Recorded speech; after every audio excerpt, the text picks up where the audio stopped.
அயோலா மணி அண்ணனை வேறு லெவல்னு தான் சொல்லணும். அவர் பேச்சு எப்போவுமே வேறு லெவலும் சூப்பராகவும் இருக்கும்.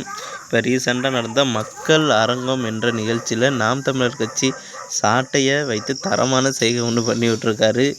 ஏன்னா விஜய் அண்ணா கட்சி தொடங்குறதுக்கு முன்னாடி விஜய் தான் சூப்பர் ஸ்டார், விஜய் தான் நம்பர் 1, சினிமாவில் அவர் இடத்துக்கு வேணுமே வேறு யாரும் வர முடியாது என்றெல்லாம் சொல்லி கொண்டு இருந்தவர் சாட்டை.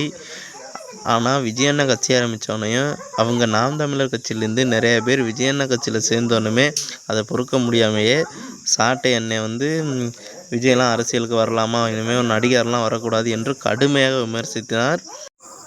விஜய் கூட இருக்கிறதெல்லாம் ரசிகர் கூட்டம், தற்கொலை கூட்டம், அணில் கூட்டம் என்று கடுமையாக விமர்சித்து கொண்டு இருக்கிறார். நடிகருக்கெல்லாம் என்ன தெரியுது, விஜய்க்கு நடிக்கவே தெரியாது அப்படின்னு ரொம்ப கடுமையாக விமர்சித்தார் சாட்டை. இதை வைத்து அயோலா மணி சீமானையும் சாட்டையும் போலீஸ் கெட்டப்பில் நடித்திருக்காரு என்று கலாய்த்து இருந்தார். கூடுதல் சிறப்பு என்னன்னா, அண்ணன் சாட்டை துரைமுருகன் அவர்களே ஒரு நடிகர் தான்.